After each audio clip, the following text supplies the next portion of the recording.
લખતર તાલુકાના અંકેવાડિયા ગામ પાસે પસાર થતી નર્મદાની D6 કેનાલમાં પાણી છોડાયા બાદ તળિયામાં મોટું ગાબડું પડતા ગ્રામજનો અને ખેડૂતોમાં ભારે રોષ જોવા મળ્યો છે। ખેડૂતોનો આક્ષેપ છે કે થોડા દિવસ પહેલા જ રવિદાસ એન્ટરપ્રાઇઝ નામની એજન્સી દ્વારા કેનાલમાં રિપેરિંગ કામ કરવામાં આવ્યું હતું, છતાં માત્ર થોડા જ કલાકોમાં પાણી છોડાતા કેનાલનો બેઝ તૂટી ગયો હતો।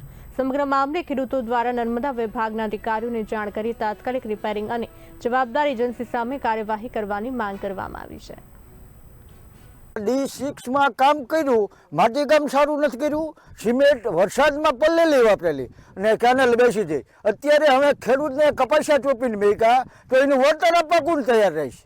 અત્યારે બધાના કપાસિયા બગડશે, આ ક્યારે ચાલુ થાય છે અને ક્યારે માણસો પાય તો એનું વળતર આપવામાં કોણ જવાબદાર? અને શું થયું છે? કેનાલ બેસી જઈ છે, તૂટી જઈ, ગાબડું અંદર નીચે આખો તાળો પડી ગયો। હવે એનું શું કરવાનું? 10 દિવસ પહેલાં થઈ ગયેલી હતી અને અત્યારે તળિયેથી નીચેથી તૂટી ગયેલ છે। હવે આ તંત્રની અને આ કોન્ટ્રાક્ટરનું શું અમારે કરવું, શું જવાબ લેવો? શું તમારી માંગ શું છે? અમારી માંગની અંદર આ કામની અંદર કામ ખરાબ છે તો આ કોન્ટ્રાક્ટરને આને શું તમારે લેવા પગલાં સરકારને જોવા રહે છે અને અધિકારીને।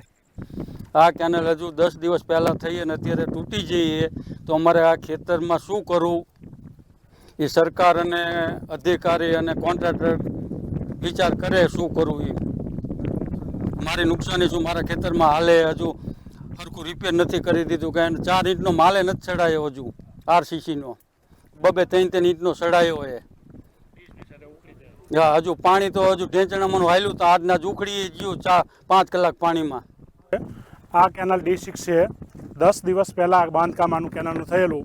આજે એ કેનાલમાં પાણી છોડવામાં આવ્યું। 15 તારીખે પાણી છોડવાનું હતું કેનાલમાં, 16 તારીખ થઈ, આજ છોડ્યું પાણી। આજને આજ કેનાલમાં ગાબડા પડી ગયા। એના લીધે ખેડૂતને નુકસાની ભવિષ્યમાં પણ અને કેનાલના જમારાઓ અને પાણી એના કારણે ખેડૂત આજ પણ માગ એ એન્જિનિયર અને આના કોન્ટ્રાક્ટર એને જે કેનાલ બનાવી છે એના લીધે નુકસાન ખેડૂતને થાય એવું છે અને કૌભાંડવાળું એમને કામ કર્યું છે, એના લીધે અમે જાણ કરી છે મીડિયા તથા બધાને।